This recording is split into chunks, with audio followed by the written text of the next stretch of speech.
हरिओम. अवधूत चिंतन श्री गुरुदेव दत्त श्री स्वामी समर्थ.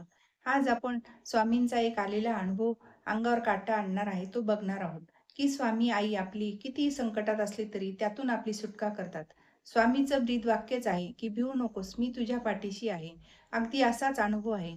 मृत्यूची सवारी रात्रीचे 3 वाजले होते. माळशेज घाटात मुसळधार पाऊस आणि घनदाट धुके होते व विजेबिलिटी शून्य होती. एसटी बस खचून भरली होती.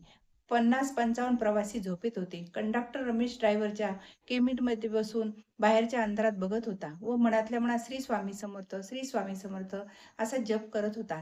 त्याला बेचैनी वाटत होती. एका अवघड वळणावर अचानक समोरून एक ट्रक भरधाव वेगाने आला व त्या ट्रकला वाचवण्याच्या नादात ड्रायव्हरचा ताबा सुटला व बस रस्त्याच्या कडेला असलेल्या रक्षक कठड्याला धडकली. धडाम! तो कठडा तुटला आणि 50 प्रवासी भरलेली ती बस 400 फूट खोल दरीत कोसळली. बसमध्ये एकच आरडाओरडा. रमेशने डोळे गच्च मिटले आणि तो ओरडला, स्वामी धावा, तुमच्या लेकरांना सावरा, अनर्थ टाळू दे. बस वेगाने खाली जात होती. मृत्यू निश्चित होता, पण अचानक एखाद्याने हवेत चेंडू पकडावा तशी ती लोखंडी बस हवेतच थांबली. एक प्रचंड मोठा धक्का बसला आणि बस जागी स्थिर झाली. बस पूर्णपणे वाकडी झाली होती, पण ती खाली दरीत आदळली नव्हती. ती कशावर तरी अडकली होती. आतले प्रवासी रडत होते, पण जिवंत होते. रमेशने खाली पाहण्याचा प्रयत्न केला. खाली फक्त काळाकुट्ट अंधार होता, पण त्याला जाणवले बस कशावर तरी टेकलेली आहे. पण ती जागा खूप निसरडी आहे. सकाळ झाली. गावकऱ्यांना अपघातच झाले समजले. पोलिसांची गाडी आणि क्रेन तिथे आले.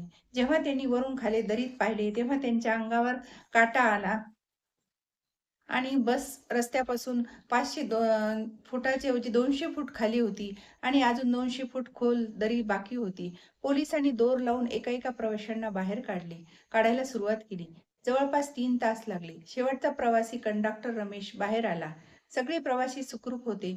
कोणालाही साधं खरचटलं नव्हतं.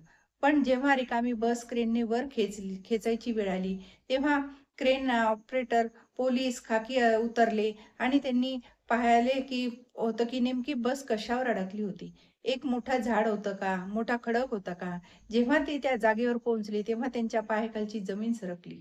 तिथे काहीच नव्हते ना. तिथे कोणते झाडे नव्हते. तिथं बस थांबली होती. तिथे एक छोटेसे झुडूप होते. ते एका माणसाचे वजन सुद्धा पेलू शकणार नाही. मग 50 प्रवाशांची लोखंडी बस 3 तास हवेत कशी तरंगत राहिली? ही तर गुरु आई स्वामींची समर्थाची कृपाच. पाठीशी भक्कम उभे असलेली माझी स्वामी आई. पोलिसांनी ती गाडी खालच्या भागाला पाहिले. कशावर तरंगते? तेव्हा त्यांना उत्तर मिळाले. बसच्या खालच्या पत्र्यावर चिखलाचे नाही तर कुंकाचे आणि चंदनाचे 2 प्रचंड मोठे हात असे उमटलेले दिसले. ते हात सामान्य मानवाचे नव्हते.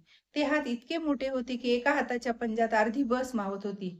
हे दृश्य बघून पोलिसांनाही तिथेच टोपी काढली. त्या हाताच्या ठशातून येणारा सुगंध इतका तीव्र होता की त्या त्या घाटात पसरला होता व कंडक्टर रमेशला जेव्हा हे समजलं, तो तेव्हा वेड्यासारखा रडू लागला.